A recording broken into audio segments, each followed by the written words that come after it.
Welcome and good morning to this Dharma Talk, Sunday's Dharma Talk. The have a few topics to go through here and there. So the one that is showing up today, just because of different things that have come up with people and with me for that matter, is a very strong word: death. Death. Life, death. Not to give some kind of nihilistic or negative talk particularly, but we really need to be aware of that. Quite often we're kind of closing ourselves away from that which arises, is going away. Basic teaching of the Buddha, impermanence, nothing lasts. The difficulty there is the things we like, our life and our friends and so on, our money, all those things go away or die or give out or just lose all their energy and go away. The upside, of course, is the very negative things, the difficulty, the terrible things that are happening and occurring in our life. Don't last either. Everything is, as I've said a few times, has been said way before we all got here. Everything is dependently, anything that shows up as a singularity, a separate thing, is contingent upon and dependent on. Use the actual word. Dependent upon, pratitya samutpada. It's dependent on everything else for its apparent showing up as being so important. This is so important. And as we look at what is so important, we ignore everything else. Perhaps not deliberately, but just what's the word, inadvertently, because we're so focused on that's going away. Oh no, I don't want to lose that. That shouldn't be happening. We have to preserve that. We have to save that. And maybe you can. Something is going away. Maybe you can save it. Maybe you can protect it. But you probably aren't going to do much more than prolong it, because everything that shows up goes away. Even a planet will not last. I don't know that because of my planetary explorations. I just kind of looks that way.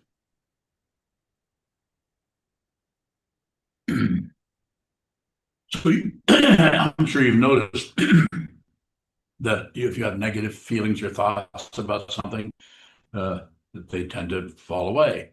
Interesting thing about that part of the ego, the mind stream, the consciousness that is narcissistic and fear-based, and doesn't want that, wants this, but doesn't want that. Interesting thing about that. What is interesting is the self-centered part of the mind will actually use that whole dynamic to reinforce its what? Imaginary existence as somebody who's going somewhere, somebody who's winning, and somebody who's not doing so well. And somebody who's not doing so well can actually leave that situation, not be responsible for what is happening. Be responsible. One of the ways you can avoid being responsible is to what? Blame. I feel this way because. I feel that way because. I feel better because. Go ahead, do that. Do it the rest of your life. If that's what you want to do. It's your life, somewhat. You may think it's your life. This is not your life. At the same time I say that, I say, don't miss your life. Anything that's arising in your mind stream is yours, not yours, the personhood, not yours, the ego, not yours, the owner of that. But you're not separate from that. And if you shove it away and given a separation that is not the case, you create what?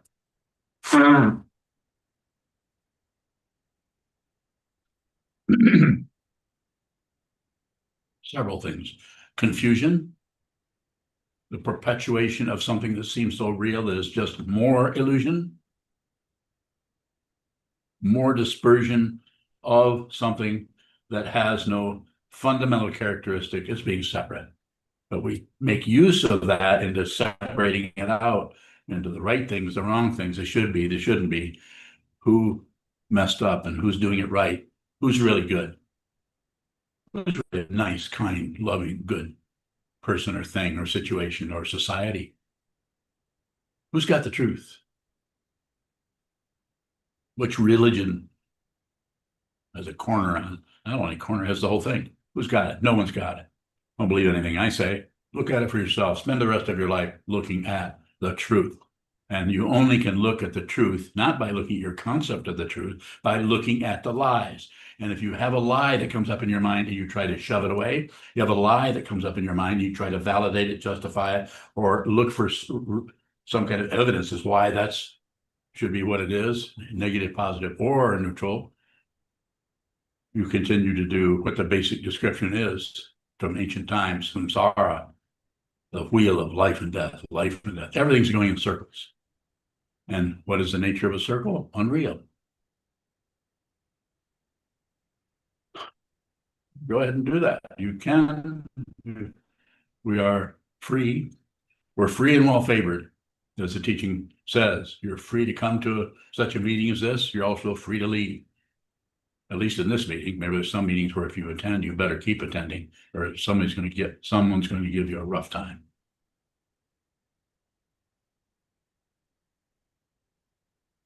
Free, or free, relatively free.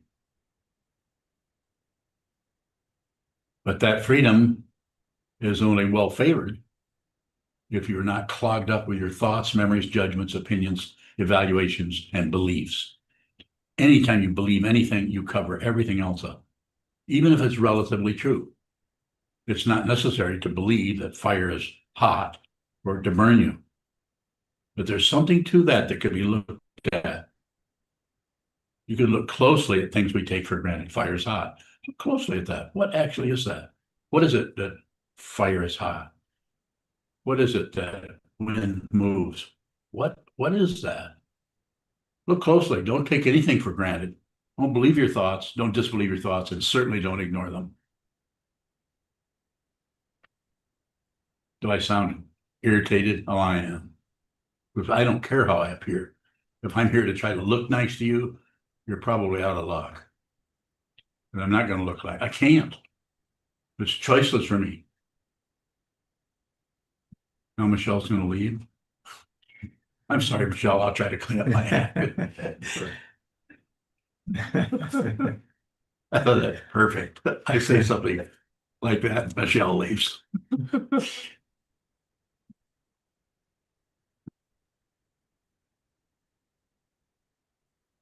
Oh, shit. Oh, no. Okay, good. So I'm just trying to emphasize how important it is for you, for any of us, to find out the truth for yourself. Don't get your truth from me. Don't get it from the Buddha. You might get some pointers from me or from the Buddha, or from any number of other people. You might get some quotes from Goethe. You might get it from Abraham Lincoln. You could get it from lots of places. There's a great deal of wisdom and knowledge, understanding about what it is to be a living being. Don't forget Mark Twain, full of wisdom. As far as I know, there's no mind training there, but there was an incredibly powerful intellect and insight into the nature of human beings. So I'm here as a Dharma teacher, Dharma meaning law or truth or form, the Buddha's Dharma, the awakened one's Dharma, as I understand it from my teachers and from my students, because it's so important for you to not set aside, push away your thoughts, opinions, judgments, and evaluations, but see it yourself. And be very careful that what you're seeing is not just your idea about what's in front of you. Here's what appears. Let's say this is the truth, which it's not. It's just a white stick. Say this is the truth, and you look at it, and instead of seeing what it is, you see what you think it is. If you see what you think it is, you'll use that to push on this and to pull on that and to have your way, and to maybe even up to and including becoming a dictator, not maybe of a country, but of your own mind. You'll be dictating in your mind who you are, where you're going, and it will not be easy. It might be very easy for you if you believe your thoughts. When people believe their thoughts, they're doing fine. It's the people around them are having a hard time, if you have not noticed. Don't believe, don't disbelieve, don't look away. And if you, using this white stick again, if you're able to actually, through looking at the projection, this is called shikantaza, look at the projection. Don't fix it.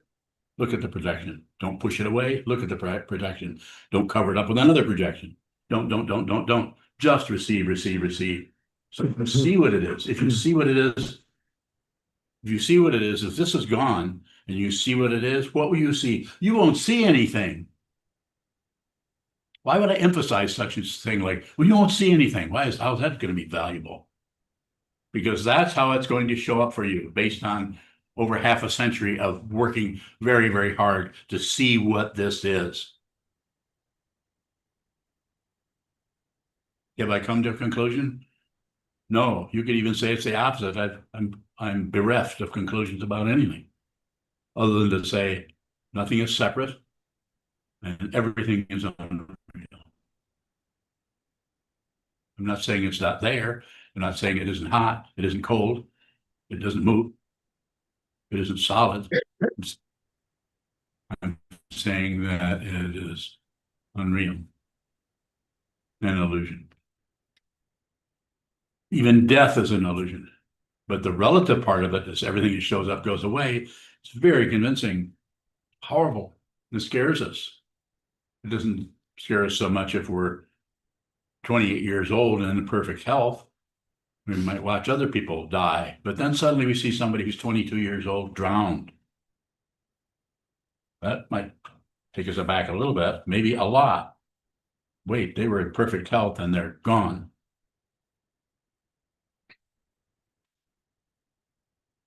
It's traditional saying in the Buddha's Dharma, death comes without warning. The person you're very closest to, your child, your partner, your mother, your father, can be gone tomorrow. I'm not telling you anything you don't already know. We all know that intellectually, but to actually feel the impermanence of your own body-mind complex and that of someone that you're very affectionate with and love, they can be gone. You might be really worried about your bills or how you're going to pay this or cover that, or how you're going to do a certain particular thing in your job, and suddenly someone close to you is gone. Or maybe they're in a hospital with a lot of physical challenges. It'd be very frightening, very painful. The first noble truth of the Buddha, life is suffering. And he, as I've said 20 times, he didn't say part-time. The pain of pain, ouch. The pain of alternation, it's not hurting now, but it's coming. Everything's fine right now, but I'm worried about the future. Pain of alternation and the pain of the composite. One who sees what this is in pain all the time. It is not nihilism. It's the truth. And I'm not saying anything that the Buddha didn't say. Go read the Majjhima Nikaya, the Digha Nikaya, the Samyutta Nikaya. Can you name a couple more? We don't need to. There's all kinds of thousands and thousands, hundreds and hundreds of pages where they've written down what the Buddha said, as far as we know. We can't be positive. We didn't have a voice recorder there. But it looks like some of it is pretty clear. It's amazing teachings. That's what Hogan has been teaching every Wednesday. Don't forget the Hinayana. So remember, if you have nothing to do, be there. If you have something to do, cancel it. Don't die. But don't die. Stop it. Don't die. Death. Death comes without warning. Well, sometimes there's a little bit of a warning, but quite often there's not much. So it's so important to see what this is. There's a book I read way back in the mid-60s by Alan Watts called The Book on the Taboo Against Knowing Who You Are. Really powerful book. So powerful, knocked me right off the donkey I was riding. Actually, it was a rabbit ran under the legs of the donkey that knocked me off of it. But that's the book I was reading many, many years before I met my teacher, so that he could actually tell me how to see what that was. That's all he really did, is show me. He just introduced me to my mind. I'm grateful for that. Anything that shows up, going away. Anything is all compounded things. will vanish, will go away. And some of them take hundreds of years. Some of them last a few seconds. Quite a bit of variability there, which causes us to think that we're real and something is happening and we can stop this, we can slow this down. We do have a little bit of say so about that, but not a lot. Try to see what it is. And you might have to look at what you think it is for quite a while. But if you leave what you think it is to promote what you think it is without doing any examining, you just see it, you come to a conclusion, and you immediately start to outflow onto others that will have ears or seem to be listening to you, telling them what you think about what they think, what they did, who did that, who did that, who did that. Rarely do you find a person who is completely in an open debate and in an open dimension called consciousness only. If you're in consciousness only, you will have no opinions. You will have no position. There will be no difference for you between life and death. You still have a body, you still have arms moving, you still have saliva, you still have eyes blinking, but there's no solid person anywhere, here or there. If you see it, the work is over. That doesn't mean you won't suffer. You may suffer more intensely because all of the preparation that the ego has done to prepare you for reality comes apart. And suddenly you have nervings everywhere. You just stand and look at somebody, they don't have to say a word, and you feel their suffering. I'm not talking about Bill Clinton. I feel your pain. I'm saying you actually don't feel it. You're not separate from it. So you don't even know it's theirs. It's always yours. It's always your pain. This is always yours. There's no one but you anywhere. It's called consciousness only. If you don't realize it, then continue to suffer. Go ahead. I mean, you can do it. People are doing it all the time. People come and bump into me and you go, no, not going to do that. And they go another way. Should they? They should. They should. And they're probably going to keep doing it. They won't do it for too much longer because people in their 80s don't last too much longer. This form that is showing up here as a human being will go away. Death. This will die. This will die. Maybe not next week. This will die. But what is real cannot die. I'm asking you, I'm inviting you, I'm saying to you, please realize who you are. Don't believe your thoughts and your ideas and your opinions. Find out who you are. Very frustrating to dedicate one's life to this and have some people just decide, I just prefer to suffer. And what is that? War and peace, war and peace, war. Everything's getting better. Everything's getting worse. Everything's getting, do this and it'll feel better. If you do that, that's going to be worse. Warfare, warfare, warfare. Find out who you are. Don't get your opinions, your ideas, your understanding from anybody, including the Buddha, including Mark Twain, including this person. You'll find out. You don't ever have to listen to me again. Just find some place where it's quiet and where you can remain still and take the attitude of receiving what this is. Receive your life, receive your memories, receive your fear of death, receive. Don't leave what you receive for what you think about it. And if you do, then be aware of that. And as soon as you're aware of that, you'll notice you come right back to what you're receiving. And you'll come back right back to what you're receiving on the wall, on the refrigerator door, on the closet door. Sit down, hold still, my friends. Sit down, hold still, and receive what shows up in the mind stream. And if you have to, set aside time, set aside 10 days, set aside 30 days. It's not much. 30 days is nothing compared to a whole year. Set aside the time, sit down, hold still, watch the movement of the mind so you can see the discursiveness in the mind that is denying what? Death. It's denying it. If you continue to deny that, then death will come without warning. If you don't continue to deny that, and you see what it is, you'll see that nothing dies. And why doesn't anything die? Because it's an illusion. It's unreal. This cannot go away because it has not appeared. Only that which appears goes away. And of course, what appears goes away. But what this actually is cannot go away. Why? Because it is consciousness only. This is just condensed consciousness. Consciousness could decide to get together in a stick, and then paint decide to get together and cover it with the help of Shodo, of course. And I'm not sure where the cord came from. Probably Shodo. You see, I'm being silly about it, but I'm saying that which comes together, including this body-mind complex that all of you are sitting here in so comfortably with your clothes and your haircut, that you're about to go and drive away in a Lexus or whatever. Nothing wrong with any of that. I'm not against that. Maybe you have to walk. Maybe you don't have a car. But I'm saying that's unreal. It's an illusion. And it is so, so convincing. And the way we convince ourselves that it's true is we leave what appears consciousness only and cover it up with ideas, thoughts, opinions, judgments, evaluations. You don't have to do that. You can look death right in the face. But you're going to have to do it, as far as I can see, from my half a century of doing this. Find some place where nothing is happening, where all your senses are open, especially the eyes, and receive whatever comes up, and do that for a few years. Not a long time, 20 or 30. You don't have to do it your whole life, but you're going to have to do it a long time.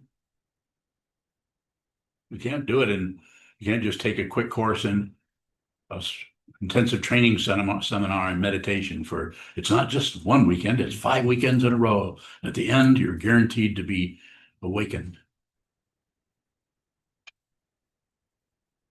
All right, I'll receive some questions and endeavor to respond if you have them. I'm also happy to get up and leave. Yes. Hogan, bowing, you said look death in the face. Yes. By looking at the wall. Yes. How does that happen while you're sitting? Sitting to make a little picture, a story. You're sitting and you watch that everything that shows up dies. Maybe not for 10 minutes. You might dwell on some part, some negative area of your life or something has happened, but you have to recreate that in order to, you have to keep giving it, or you have to resuscitate your thoughts. I'm sure you've noticed, haven't you? If you don't do anything with it, the upside of it is that goes away. The downside of it, it feels like you're losing something, and the ego mind starts to suffocate. It wants the oxygen of passion, aggression, and ignorance, hope, and fear. It needs that oxygen to perpetuate itself as a living, separate being from everyone else. So you get to be right, they get to be wrong, or you get to be wrong, and everyone else is right. And I can't seem to get things right. That other kind of jabberwocky going on in the ego mind. Ego will do anything. Ego is very, very desperate, very, very desperate to continue to exist as an illusion that is separate from everything else, using the body-mind complex as a stabilizer. Even though we watch ourselves getting older and older and realize this is impermanent. It doesn't feel like we're going to die, does it? It feels like we're going to live forever. That's because we are eternal. But identified with, we want this to be eternal. Can't happen more. Hogan, bowing, when, for instance, someone drowns, it's as though they're there, something is there animating them, and then that's gone. Where does it go? Body just goes into the water and drowns, and eventually is taken out and taken into the cremated or buried, but consciousness is probably still looking around trying to understand what happened. If it's animated by the function of a separate form, and yes, there's someone still there. When I say someone, I'm saying consciousness that still believes that somebody, sometimes called a ghost. Hogan, bowing, when we Yes. communicate or appear to be communicating with something that is past, what are we communicating with? Consciousness. But you have no say-so. You can't just say deliberately, well, someone's passed 3 weeks ago, I'm going to go and talk to their spirit. You might not find anything. It just might not have any location. This is something I've been working with since the 1960s. Is disembodied consciousness. I'm not an expert on it. I'm just saying I've been working with it for a long time. As have you, I recall. So consciousness is real, but it has a reality as long as there's some kind of coming together of an identity, and that can still happen even without the body. It's just harder to keep it together, and it usually will disperse. And because consciousness is not a separate being, it can be mixed up with other beings. quite a bit of fun unless you're operating out of fear, and then it's terrifying. I would highly recommend that you don't die because it can be terrifying and frightening. Or you could enjoy yourself. You could just turn into nothing but light, or not turn into it, but see, you never were anything but light. Even light is extra. It's not a thing. Actual light doesn't even radiate. More? Hogan bowing, you say it doesn't go anywhere, and you also say gone. Body's gone back into the elements. So the form that was here, this form, and actually, if you watch somebody age, which, be my guest, watch somebody age, you see it slowly coming apart, more wrinkles. You look in the mirror, everything. And then there's all kinds of things to make you look better. I've even looked into some of that, so it can make me look like younger. So I'm more convincing. Aren't young people more convincing? No? What would you say, Robert? I would say it's a matter of perspective, depending on what you're trying to get from people. Okay, thank you. I agree. More about that? It's a good area, but I'm not trying to convince you of it. I'm just saying, look at the nature of consciousness. Just watch your dreams. They seem so convincing. When you're in a dream, you're going down a hallway and you're walking with someone you've never met before, but in the dream, you really know them really well, and you're really friendly, and you might be holding hands. And you might be in a situation where the whole story is all laid out for you. It's like you're in a play, very much so. And you're doing exactly what you need to do. And then you notice that you're not even the same sex that you are in this life. Or you might not even be a human being. And it's all totally makes sense in the dream, just like this makes sense in this dream. This is the actual dream you have to awaken from if you're studying the teachings of the Buddha's Dharma. Hogan bowing, the person may die, but those that are left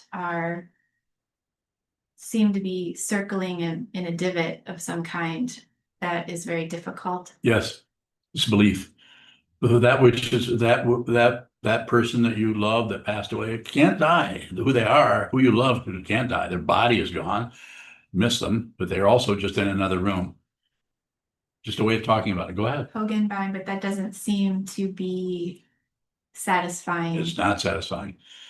First noble truth. This is not satisfying.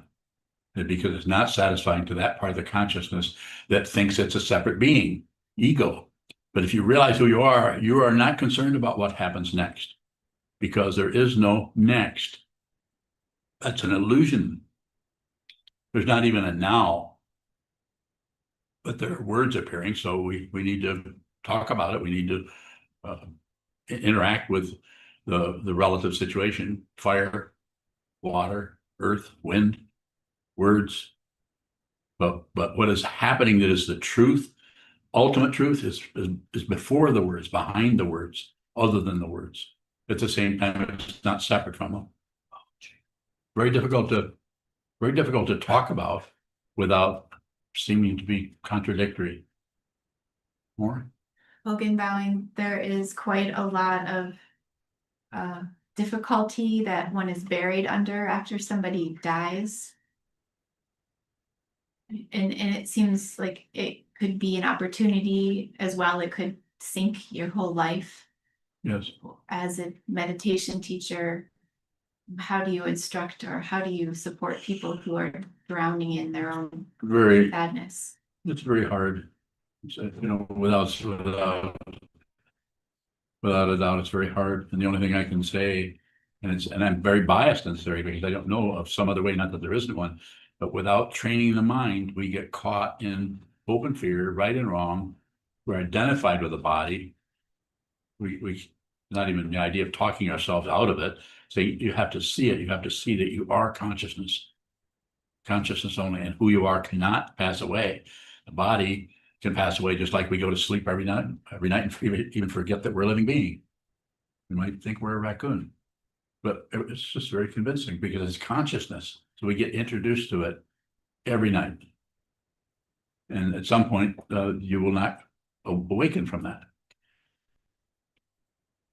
So it's important, coming back to what it seems to be your question, if someone listens to me and asks me about what you're doing right now, I would say to you, recommend that you do something you're already doing.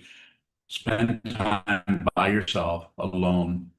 Watch the mind, watch the things in the mind, memory, concepts, ideas, feelings, watch them come and go without adding to them, without judging, without interpreting.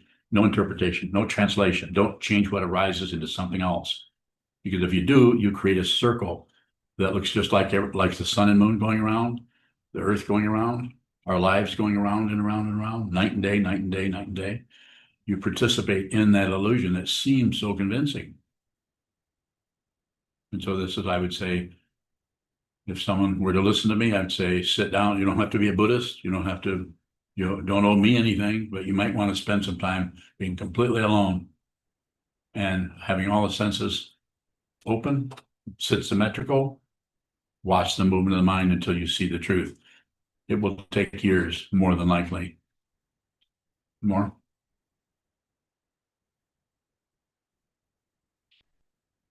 Elena Bowing, if I can conceptually understand that there is no self, nothing to grasp at grief, and yet all these emotions still come up out of nowhere. Sure.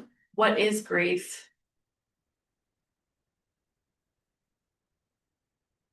Feeling like we've lost something and we can't get it back. It's intense belief in the illusion of duality. We're not trying to get rid of that. Even Trungpa Rinpoche, my teacher, used that. When he talked about it as the heart of genuine sadness, or the heart of it. So you don't want to get rid of that or cover that. There's a deep understanding, and that can show up. That could show up as grief for something you've lost, grief over someone who's passed away, grief over a relationship that has come apart. You're grieving that because you were so attached to that, and you've lost something you thought you had. So relatively, it works. It makes relative sense, and it's intense, just like our nerve endings. That I'm having a lot of dealing with nerve endings a lot. That it's imaginary pain. I'm not having any pain, but I'm feeling peripheral neuropathy everywhere, every day, all day long. So I'm constantly reminded of the pain of pain. Not fun. But coming back to your question, insofar as we can, don't try to get rid of that, cover it up, or distract yourself, or bring in some kind of a substitute for that, so you can do something else, so you don't have to grieve so much. Feel the grief. How do you do that? Sit down, hold still, and feel it deeply. You might find if you sit down, hold still, and try to look at it, you can't find it. You've noticed? But yet, if you're wandering around, then you start to have that intense feeling. So then if we sit down, then it kind of, not much is happening there, especially if you've been doing sitting meditation for a number of years.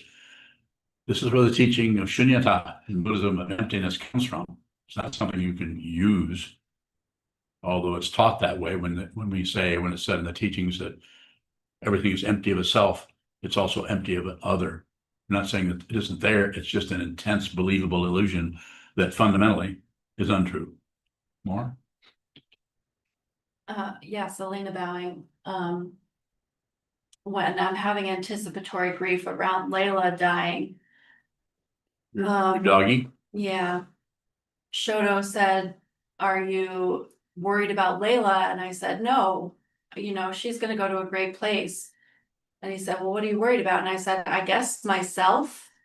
I guess I wasn't even sure anymore. Like if I'm gonna fall apart or this void I'm gonna feel. I wasn't sure what I was sad about, but there was intensity still there. What is that about?" You just described it, just intensity of, you already characterized it by saying you're not really sure what that's all about, but it's coming. Your attachment, how old is she? 15? 17. 17, so she's a elderly dog. Death. It's coming. And in a certain sense, it's already the case from the point of view of consciousness, which is no point of view. Not trying to be cute here. but nothing ever lived. Nothing has ever appeared. This is an illusion. Don't believe anything I say. I'm not saying you should believe me, or you might even say, well, I can't believe that, what Sokuzan said. Well, I'm not asking you to believe it. I'm saying, consider what I'm saying so that you can understand it below the thought process, beyond the thought process, but beyond the right, wrong, up, down, back and forth, true, untrue, existence, non-existence. All of that has to be transcended. And the only way you can transcend any of that is to look at it. You can't see the sky unless you look at the clouds. And what are the clouds doing? Just about any damn thing they want to do. Get big, get small, stretched out, full of rain, full of lightning. But they're moving fast, moving slow. There's cumulus, and then there's stratus. Is that the other one? The way out. Have any weather people here? So it's about observing, watching, observing what's happening. So in the difficulty you're going to be going through, losing someone you're really close to, a kind of consciousness that you've been very close to and affectionate with, and she's affectionate with you, and been a good relationship. And but what is true about that is that cannot end, because that has not occurred. Consciousness is always the case. It just looks like there's a relationship. As my teacher, Chogyam Trungpa Rinpoche, the Dorje Dravla Mukpo, once said, the person who actually related to me in such a way that I'm still alive, I'll say it that way, said, best relationship is no relationship. What did he mean by that? Well, it took me several decades to be able to speak out of that statement. And I'm saying my understanding of that is there are no separate beings anywhere, so there can't be any relationship. The ultimate truth is there isn't anything else. There's just you. There's just consciousness, just your consciousness. Marissa Bowing, how does one transcend irritation or grief if that's just what is there and what's arising? The whole idea of transcendence may occur, and it may not, but if you're trying to transcend, then you get stuck on the cause and effect. You get stuck on the very nature of illusion, which is this happens and causes that. This is untrue. But people live their whole life. Our whole prison system is based on the bad guys and the good guys. The good guys are in the uniforms and lock up the bad guys. The good guys are whatever. So to come back to your word, the whole idea of transcendence is to see that there's nothing to transcend. If you see what this is, transcendence, if you still want to continue to use that word, is already the case. Because in order to have transcendence, you have to have an intense duality that is difficult, and you need to transcend it. But if you see there never was a difficulty, in spite of the fact you have intense emotions about it, then you're beginning to understand that this is an illusion.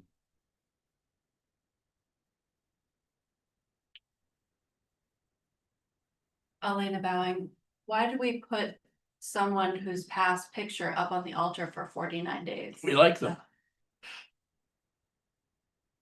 See how long I thought about that? See, now how should I respond to her? Is there some kind of Buddhist reason, or I don't know? To be able to disconnect. We don't know what's happening with this young man who was only, what, 20? Who passed away in a car wreck. And he's been up there how many? 25, 30 days? 42. Huh? 42. 42 days right now. So we put it up there so that we can pay respect to that consciousness. I feel like I know him. I've never met him face to face, but I talk to him every day. If I'm in here, I might not talk to him if I'm at McDonald's, which I don't go to McDonald's, but I drive by it, and every time I drive by it, I think about you. Because I know you've got stock. Don't you have stock in McDonald's? That's not good. Oh, I think it's great. I think it's great. You should think about me every time you drive by an ice cream parlor. Same thing. Or similar. So we do this to be respectful to his consciousness. He's fine. The people that miss him and grieve about him are not so fine. They're miserable. His mom and his dad are probably still having difficulty. I'm sure his brother is. What's his brother's name? Noah. Noah. I'm sure his brother is. I'm not going to go into the story around that, but he's fine. His consciousness, and he if I may say it this way, not that I'm some kind of a psychic or something. I don't need to be a psychic. You don't, if your mind isn't just a ball of worms or thoughts about this and that, then everything is available. You don't have to be a medium. You don't have to be somebody. You can just be a nobody. And everything you need to know shows up. I don't look for information. But what's showing up right now is she's right here. One more thing, one more, it's coming. And he doesn't want you to suffer. He doesn't want his mom to suffer, his dad to suffer, brother. But they don't know that because they're busy, wound up in their own ball, missing him, grieving over him. He's fine. His body isn't. His body's probably, wasn't he cremated? No. He was buried. Oh, he's fine. He's just, that's not him. Who he is can't be destroyed. Don't believe me. I'm not asking you to believe me. I'm not here preaching about that. Elena Bowing, what is the significance of 49 days in the Bardo? The Tibetans thought it up, I guess. So what else are we going to use? We can say, we can change it. Not 49, it's 52 days. How do you know? Well, I don't know. It just seems like we need a few more days. I don't mean to be disrespectful. There's something about that. There probably is somebody who's worked with that. Have you read the Bardo Todol? I'm in it. Tibetan Book of the Dead of the Dead, it's called. That's not the translation of it exactly, but it's close to it. But some kind of transition in the intermediate state is happening there, and it seems to be so varied that they try to get some kind of consistency in it, but it doesn't seem to work. There are people who pass away and you don't have no idea what happened to that, if that consciousness is even showing up anywhere. And then others, they pass away and they're very available. It's like nothing happened, other than they don't have a body. You can talk to them. All of that happens. Elena Bowing, is there any explanation as to why some souls don't go where they need to go and they stay here? How do you know? We've worked with them, Okay. but I don't. You don't really need cause and effect. It's too complicated. But people are doing what they need to do, what needs to be done, because it's dependently risen. There's no particular thing behind behind this or that or this or that. Everything's completely pure as it is. The Tibetan masters, the Dzogchen masters, talked about it as Dzogpa Chenpo, the great perfection. The great perfection. There's a whole book on it called The Great Perfection, the Great Liberation Through Hearing in the Bardo. So hearing seems to be the way this is done. You hear it. So there's no cause and effect or beside the point. It's just this. You're welcome. Yoka Bowing, I have a a few people here. question I'll go to you and then I'll go on from Zoom. Yes. Jaru How do you from spell that? Dyarau. And they say, hi from Mexico. What kind of practice within the Zen tradition can help us prepare for death? Sit down, hold still, and practice zazen or shikantaza, sitting meditation, shamatha vipassana, whatever, or any kind. Just mindfulness practice will prepare you. And that because it puts you in a position where you watch things die. You watch your thoughts come, hang around for 30 seconds or 30 minutes, and then they pass away. Nothing lasts. Anything that is compounded goes away. If it shows up, it goes away eventually. That's the preparation. Most of the people in the world are busy. Even people who meditate are still quite busy going in circles chasing their conceptual tail. But if you just watch that, don't try to stop that. Don't try to change it into something else. Just observe it so that you can actually understand your true nature, which is just consciousness. It's not a thought process.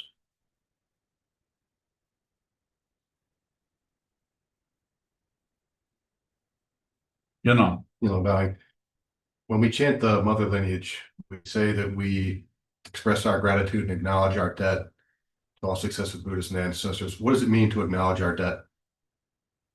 my feeling of it, and I'm not saying this couldn't be spoken of differently, but it's just to realize that without all these people practicing the Dharma down through the centuries, men and women, we want to emphasize the women because quite often they're not, it's not acknowledged. So I've gone through and deliberately looked in all the lineages. That's where that came from. As I went through that, I had some help from someone who's now gone from this organization. Looking through that, and we can't get everybody, but we got quite a list of people in all those different, the Indian lineage, the Chinese lineage, the Japanese lineage. We didn't pick up the Korean lineage. I suppose we could add that, but it's acknowledging that without all these people working on this and talking about this and teaching, where would we be? I don't know where I would be. Probably not here. So acknowledging our debt, it's just it's gratitude, just supplicating in that direction so that we can say we acknowledge our debt, we're grateful. And whether there's consciousnesses that are rising that would be somehow hear that word or that name, that's not so important as we're going to acknowledge it as I'm alive, you're alive, we're all alive right now. We're going to go through a gesture. You're going to sit here and we're going to speak those words. I think right now we used to do it every day. Now we're doing it 3 times a week, the full morning service, which includes the mother lineage. I think there was 2 people on there today, and all of you are here from this Dharma talk. I highly recommend that you attend a few of those. I mean, if you're interested in the Buddha's Dharma, you should participate in not just the Dharma, the teaching, but the tradition that has kept us going. It's like the backbone of it. It's not the thought process so much as it's that is there, and then we repeat that. We return to the wall. We return to the sutras. We return to the teaching. We return to the Heart Sutra. Return to the Hokyo Zammai, which we say in English, or the Sandokai, which we say in English. Return to those teachings over and repeat them and repeat them. And so the gesture of gratitude is about them, of course, but they passed. We don't know what happened to that consciousness, those individual consciousness, but it's good to remember those names. Remember the name of the Buddha, the name of Ananda, of Mahakashyap, and pay respects to those. And gratitude. Thank you, thank you, thank you. Is that helpful? I'm saying, is there more? It is, but I'm still curious about the debt side of it and what debt we have, and specifically how that relates to conduct. Yes, there is definite debt there, but the way that debt shows up to each person is extremely individual. And debt is very important. You owe them. You owe them for doing, you owe them. On the other hand, that's a path. There's a path, ground, and fruition. And the path is the path is the path. And it's full of that kind of language and that kind of polarity. You have to have the polarity. You need the polarity. You need feet to walk across the room. You need it. You need the concepts. And so we use them. You need the 16 precepts, which you've received as a lay practitioner. And I understand you're still sewing a robe. Is that true? So you're stepping into something that is full of structure and debt. And it's going to get stronger. It's going to get worse or better, depends on how you look at it. Very important to use that, but make sure it's your practice. Don't step outside of your practice and try to tell somebody else what their practice is. Big misunderstanding. There is no other. When you do that, it isn't that you leave your own path, but what you do is you think that you're not just you, but anybody, as soon as you leave that, the intention to see the truth by following the path of the Buddha's Dharma, according to the Buddha, according to what he taught, and according to the Sangha, the community of people that are practicing. So does that make some sense? Did I miss something? Valley. It does. It also makes me think of the Maitri Bhavana now, where it says one should not do what the wise reprove. And I feel fixated on that conduct element of Find somebody who's wise. I'm with you 150%. Find someone who's wise and see what they reprove. and bring them here. I'd like to meet them. I mean that sincerely. You can find Ramana Maharshi, if you can find Nisargadatta Maharaj, if you can find the Buddha, if you can find the 16th Karmapa, if you can find any of the Karmapas. Not the last one, because he has a really bad rap going on here, because he's been unreprovable or something like that. He's just in trouble. So, I think you hear what I'm saying a little bit. I said, find somebody and bring him. I'd like to talk to them, which the wise would reprove. Who do I reprove? Am I wise? No, I'm not wise enough to reprove anybody. Why are you smiling? Anything else? So, okay, James, you can put your hand back up now. Go ahead. James Bowen. Does seeing daily life as a dream help cut off the belief in death as a thing that's real and attached to consciousness? I think to respond to your question as clearly as I can, I think that it helps you, but it's still a conceptual area. The true understanding, the concepts, it's the clouds of concepts fade away and there's just the sky. And that is not a relative or conventional understanding of it. So the belief, disbelief, even the belief, disbelief, or the attachment, detachment, that all comes apart and there's just this. And it doesn't have the polarity of something you believe, something you don't believe, something you used to believe, but no longer believe that. This is just more hocus pocus in the God realm. More? Yes.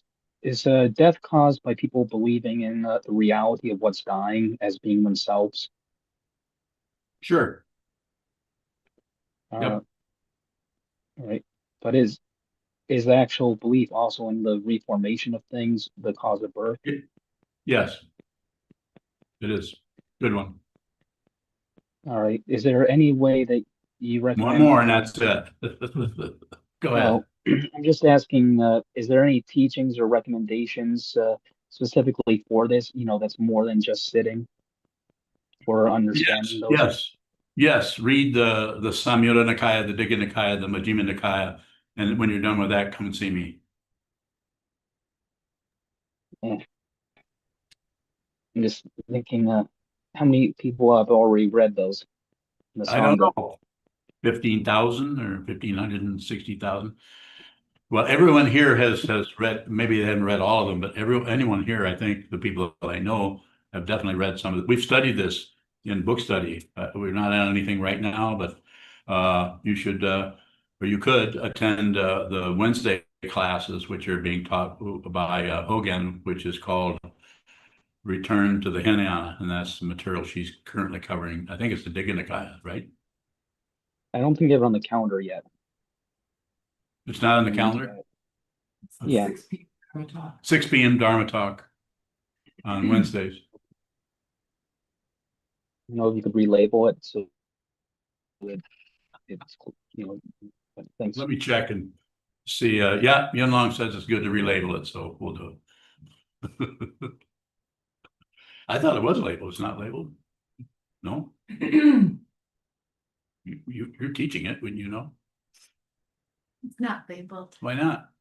because every week is different here sometimes. Every week is different here sometimes. Okay, well, okay.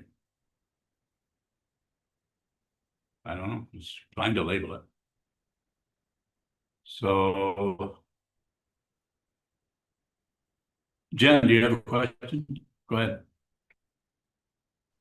Yes, Jen Bowing. Is disappointment the ultimate reception? Bowing. The disappointment is kind of a reaction to something you've received, and you might have been force fed that, or you might have just received it and felt disappointment. Or sometimes it depends on what it is. It could show up as grief, it can show up as sadness. When Trungpa Rinpoche talks about the genuine heart of sadness, he's not talking about an object that you're sad about. He's just talking about basic fundamental consciousness that feels sad. just the emotion or feeling of sadness might not have a content to it. Did I get close to what you're asking about, or is there further? Again, bowing. I think so. I probably have to think more about what you said. Okay, Thank you. thank you.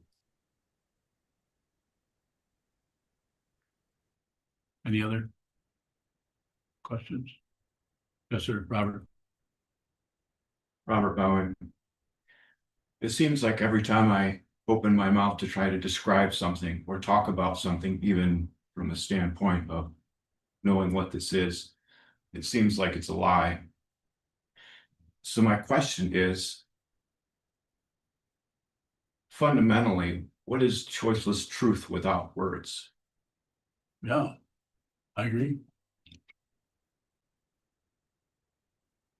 That's it. No words. I've said it many times. I say it. Everything I say is a lie. I can't teach unless I use relative truth and start to rattle away.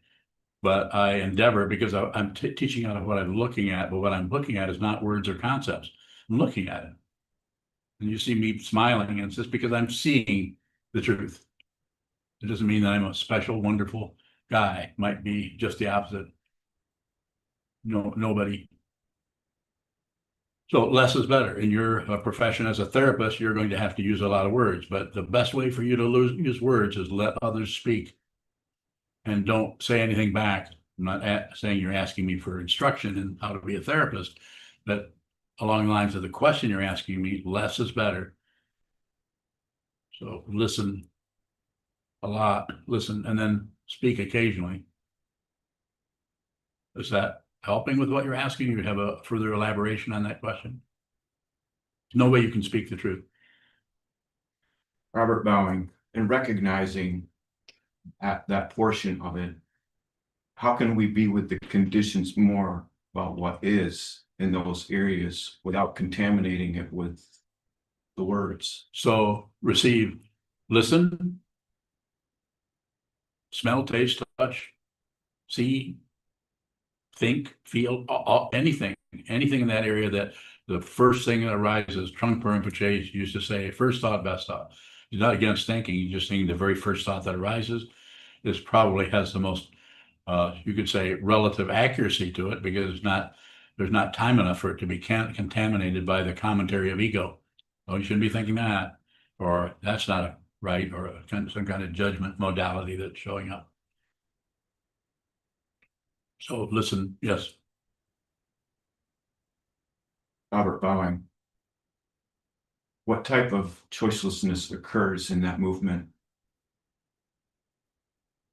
Say more. What do you want to know?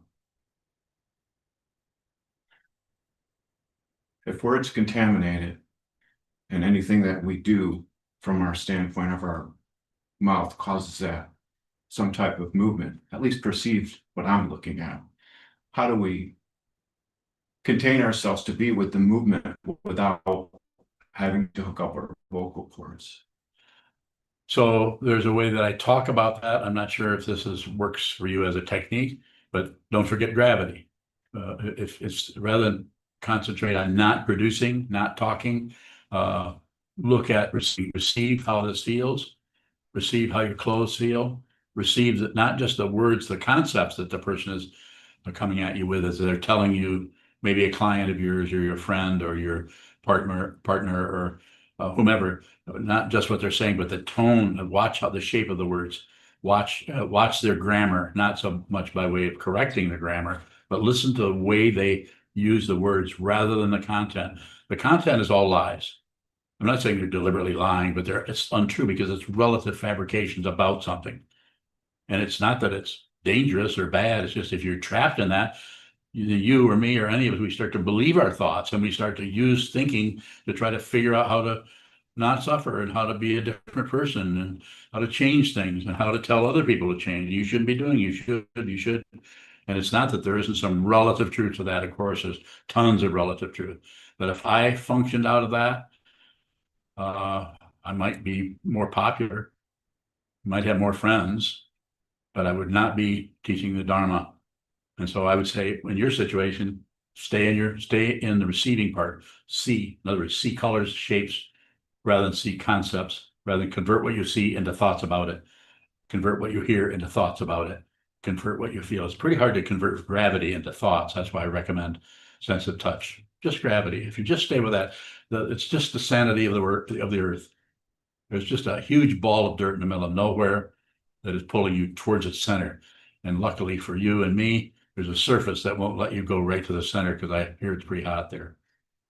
So you're just walking around. You can't walk across the room without gravity. We take it for granted, but it's very important. So I would say work with just the receiving part of the gravity could be one. How your clothes feel is another.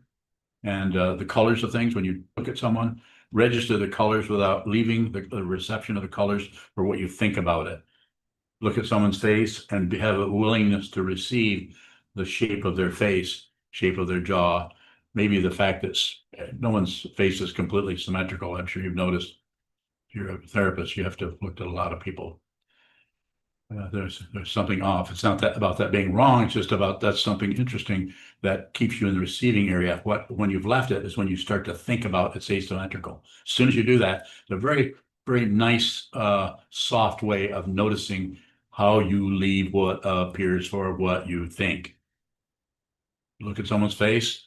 When the asymmetry, their nose is just a little bit off, just that receiving. Don't go beyond that necessarily into thinking, no wonder they're so homely. So not a good idea to do that, though that could show up too. But you're still on receive if you're being aware that you're adding to it. If you're being aware that you're receiving the asymmetry, but then you're adding on the commentary as the asymmetry. The actual asymmetry, you won't know what it is. Too much information or not enough, or too weird. Anything? Robert Bowing, is there truth in the asymmetry? Anything you see is a lie until you see what it actually is. So anything you think you see, asymmetry or judgment or evaluation or interpretation, rather than say don't judge, I say don't interpret, because the interpretation can have a relative correctness to it that's powerful, and ego will use that. Well, I'm right, well, they're wrong, and look, I've got proof, I have evidence. Some people go out and gather evidence the rest of their life to prove something that happened 3 years ago. Always thinking about how they were right and how we should have done what they did and so on. So don't do any math at all. Have a willing to live, exist, walk across the floor, being very grateful to gravity for allowing you to walk through this realm, this empty realm of an illusion temporarily, because it will not last. Thank you so much. Yes, sir. Thank you. I think we can leave this realm for some other realm. Yes. Don't you guys playing around with that, with trying to receive in a conversation, trying to receive what someone's saying and Yes. their color of their clothes. If I don't respond much, there's often negative feedback from the other person. Like they think I should be talking more, or they might feel awkward. They feel lonely. You're all by themselves and you're not helping them. You're supposed to kind of go, wow, oh yeah, I kind of see what you mean there, but could you say more? Could you say more? Body language will do a lot for that. Turn your head this way, and then as they talk, and they get to a comma, then go, when they get to a period, then go. You follow me? I'm being silly, of course, but I'm saying a little bit of feedback. And the only thing you have to do, and this is not a compliment, is smile. It's very hard for somebody to look at you. Some of you people are kind of homely, so all you have to do really is smile. It's very hard for anybody to project onto you if your only outflow is a smile. My teacher, Trungpa Rinpoche, used to say, one word of Dharma talk, smile. I don't do that because it's not particularly pleasant to look at. More if you have it.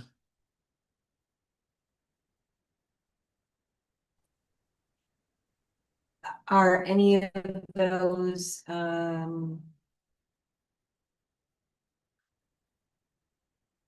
moving my, putting my hand on my face or smiling or any of those, productions, is that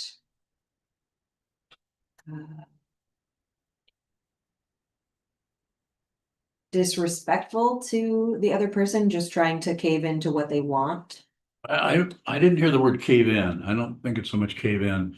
It's, you might want to give them some body language that lets you know you're listening. That's all. You just, you can't just say, I hear you. Yeah, I'm hearing you. Yeah, could you say it again? So, but you can do it. If you really have the intention to listen to them and be respectful to their confusion, even though what you're hearing, if you do go into the word processor area, you think this person's nuts. Those might be coming up in your mind stream, but you don't download that into your vocal cords and say, you're crazy. I mean, you might think that, but that's for you to receive. We're not trying to stop you from thinking, I'm not, or do anything. Just receive whatever you thought, whatever you think, all your judgments, opinions, evaluations, just receive them, receive them. Be very kind to yourself. Be very kind to yourself. Don't try to change yourself into somebody else. It can get very, very confusing, painful, and can cause you to get dizzy in some kind of way. More?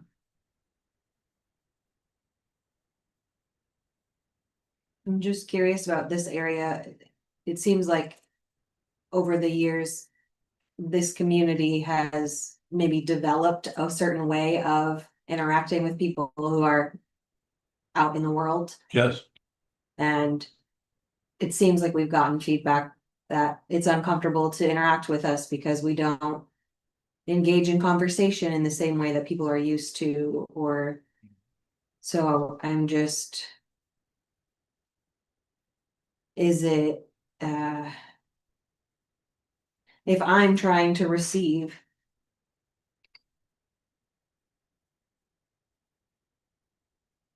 and they're feeling uncomfortable, do I have any sort of responsibility to their discomfort or to try to placate that situation? It's so much a situational, maybe a little bit, but a lot of people, if they have no mind training, or if they have very little mind training, or if their mind training is happening where they think they're having mind training, but they do not relate to a teacher, they don't talk to the teacher about what they're doing, then their mind training can just be like waiting in an elevator without pushing the button. And it can just be static. Feels good. They're spending time on the cushion, but it's static. They found a way to just, and if you talk to that person and they are interested in getting your approval or your disapproval, or you're engaging, what do you think about what I'm thinking about what you're thinking? What do you think about what I'm thinking about what I'm thinking about? She's thinking about what he's doing. Those kind of things. It's a labyrinth of hooks and things that are, it's like just like walking the Velcro. Everything's trying to get a hold of you and get you on its side. Pick a side, get on a side. What do you think about what I'm thinking? Well, you haven't said anything about it. What's your opinion? As soon as somebody asks you what your opinion is, well, you know who you're talking to. You're a person who works on believing their thoughts, ideas, and it's. I'm not saying it's wrong. It's just not the spiritual path. And if a person is not on a spiritual path, if you meet someone that's on the spiritual path, you may or you may not know it. You may not say much. So is it helpful what I'm saying? I'm saying just receive them, be nice to them, be polite, but notice that maybe you can't accommodate them by chiming in with them or arguing or disagreeing, agreeing, or doing anything with it. Maybe you just need to be respectful of their confusion. If you're respectful of somebody's confusion, you are being respectful of the Buddha, because the Buddha's awakening is not separate from confusion. That's how he was able to awaken. He's no longer was at war with himself. The daughters of Mara came and attacked him, basically. How do you know you're awake? You remember that story? Go ahead. Could I be fooling myself into thinking I'm respecting someone's confusion? Maybe. Possible, but you have to intend that. If the intention is there to be respectful, to see that someone's confused, see that you don't agree with them, see that they're going this way or that way, but your intention is to be with them, be polite to them, You're not harming them. You're not encouraging their self-centeredness necessarily. They're probably doing a good job of that themselves. But just be with them. But you don't have to torture yourself by spending, 2.5 hours sitting talking to them. Now, if you're a Dharma teacher, it might be different. You might have to spend a lot of time. But you could just listen to how things are going for them. A lot of times people just want to be heard. That's why I was kind of joking somewhat about the change in body language. It's not actually a joke. It has to, not something you can do. It has to be natural. And it will kind of show up if you really care deeply about other people, about their suffering and how miserable they are. You eventually will see that people are successful at hiding out from their suffering by believing their thoughts. They will not be suffering because they have a lot of things to blame for why they're suffering. What others are doing or believing, but if someone is actually suffering and is receiving their suffering, will not be judging anybody. They're too busy being not separating themselves from consciousness. Disappointing. First noble truth: life is suffering, causes wanting things to be different. More? That's pretty good. Thank you. I appreciate your question. Clara Spelling. Personally, I often find it easier and more natural to relate or to go along with the flow of conversations in the process if I'm not looking directly at people and not taking in the visual sense. Do you think it would be useful to try to force myself to do that?